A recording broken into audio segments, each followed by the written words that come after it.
अश्वमेध कॉम्प्लेक्स उपलब्ध जागा आहे 15x10 व 24x21 भव्य शोरूम किंवा कमर्शियल गाळे, 100x100 प्रशस्त ground floor godown, 50x15 meeting व कॉन्फरन्स हॉल. तुमच्या व्यवसायासाठी परफेक्ट लोकेशन. स्पेशल ऑफर आहे, पहिले 2 महिने भाडे पूर्णपणे मोफत. अश्वमेध कॉम्प्लेक्स घेऊन आलेला आहे भव्य 3 मजली इमारत, 7500 स्क्वेअर फूटचं बांधकाम, खाली प्रशस्त गाळे आणि वर 2 BHK and 3 BHK फ्लॅट्स उपलब्ध. संपूर्ण बिल्डिंग एकाच ओनरला रेंटने द्यायची आहे. हॉस्पिटल, मेडिकल, शोरूम, औषध दुकान या सर्वांसाठी योग्य. बुकिंग सुरू आहे, आत्ताच संपर्क करा. आपल्या सर्वांच्या खूप छान प्रतिसादामुळे आता काही मोजकेच गाळे शिल्लक आहेत, तरी त्वरा करा आणि आजच संपर्क करा.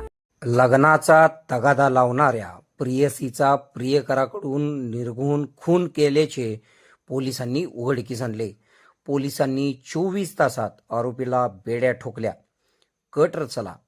ज्याच्यावर प्रेम केले तिचा अखेर विश्वासघात केला. जत तालुक्यात सोमवारी एका थरारक डबल मर्डरच्या घटनेने सांगली जिल्ह्यात खळबळ उडाली. जत उमदी रस्त्यावरील अमृतवाडी हद्दीत एका 32 वर्षीय महिलेचा चेहरा दगडाने ठेचून निर्घृणपणे खून करण्यात आला होता. या गुंतागुंतीच्या प्रकरणाचा छडा लावण्यात जत पोलिसांना अवघ्या 24 तासात यश आलेले असून प्रियकरानेच हा खून केल्याचे तपासात निष्पन्न झालेले आहे. नेमकी घटना काय? सोमवारी सकाळी जत उमदी रस्त्यावरील नायरा पेट्रोल पंपाजवळील एका शेतात एका महिलेचा छिन्न विछिन्न अवस्थेतील मृतदेह पोलिसांना मिळून आला होता. महिलेची ओळख पटू नये यासाठी तिचा चेहरा दगडाने ठेचून विद्रूप करण्यात आला होता. या घटनेमुळे परिसरात भीतीचे वातावरण पसरले होते. घटनेची माहिती मिळताच पोलीस उपाधीक्षक सचिन थोरबोले तसेच पोलीस निरीक्षक कोळेकर यांनी तातडीने तपासाची चक्रे फिरवली.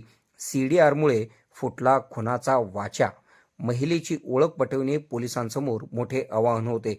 मात्र तांत्रिक विश्लेषण व मयत महिलेच्या मोबाईलच्या CDRवरून पोलिसांना महत्त्वपूर्ण धागेदोरे मिळाले. तपासादरम्यान निष्पन्न झाले की मयत महिला सविता विजय घोडके वय 32 असून ती मूळची उटगी तालुका जत येथील होती, पण सध्या वांगी तालुका कडेगाव येथे ती राहत होती. विवाहित असलेल्या प्रियकराचा थरकाप उडवणारा कट. पोलिसांनी संशयावरून सिद्धाप्पा मदाप्पा आमागोड्रू वय 37 राहणार उमदी याला ताब्यात घेतले असते. धक्कादायक सत्य समोर आले. आरोपी सिद्धाप्पा व सविता यांचे प्रेमसंबंध होते. विवादाचे कारण, सविताने सिद्धाप्पाकडे लग्नाचा तगादा लावलेला होता. मात्र सिद्धाप्पा आधीच विवाहित असल्याने तो लग्नास नकार देत होता. विवाहित महिलेची धमकी. लग्नास नकार दिल्याने सविताने सिद्धाप्पाच्या घरासमोर मुलाबाळांसह पेटवून घेण्याची धमकी दिली होती. यामुळे वैतागलेल्या सिद्धाप्पाने अखेर तिचा काटा काढण्याचे ठरवले होते.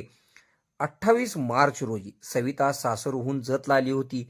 तिथे तिची भेट सिद्धाप्पाशी झाली. पुन्हा एकदा लग्नावरून त्यांच्यात जोरदार वाद झाला. संतापलेला सिद्धाप्पा तिला दुचाकीवरून अमृतवाडी येथील निर्जन शेतात घेऊन गेला. तिथे वाद विकोपाला गेल्यावर त्याने आधी ओढणीने तिचा गळा आवळला व त्यानंतर डोक्यात दगड घालून तिची हत्या केली. पोलिसांची कारवाई.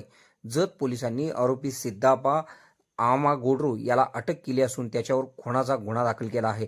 या प्रकरणाचा पुढील तपास जत पोलीस करीत असून अवघ्या 24 तासात या गुन्ह्याचा छडा लावल्याबद्दल पोलीस पथकाचे या परिसरातून विशेष कौतुक होत आहे. आपल्या भागातील बातम्या पाहण्यासाठी आमची न्यूज चॅनल सबस्क्राईब करा व फॉलो करा.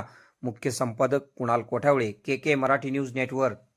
खुशखबर, मूळव्याधीचे आधुनिक उपचार आता आपल्या कवठेमहांकाळ शहरामध्ये उपलब्ध. सुविधा, आधुनिक लेझर मशीन, दुर्बिणीतून तपासणी, ऍडमिटची गरज नाही. पोट विकार, बुद्ध विकार यावर आयुर्वेदिक उपचार व सल्ला. मूळव्याधी, शर, भगंदर, पायलोनायडल, सायनस यावर लेसर व आयुर्वेदिक खात्रीशीर उपचार. हर्निया, अपेंडिक्स, कान, नाक, घसा व स्त्रीरोग चिकित्सा, गर्भाशय काढणे इत्यादी सुविधा आता आपल्या कवठेमहांकाळ शहरामध्ये डॉक्टर आलमगीर मुजावर यांच्या आशीर्वाद हॉस्पिटलमध्ये उपलब्ध. आमचा पत्ता दत्त मंदिर, जुना Agalgaon road, Kolekar petrol pump शेजारी, कवठेमहांकाळ.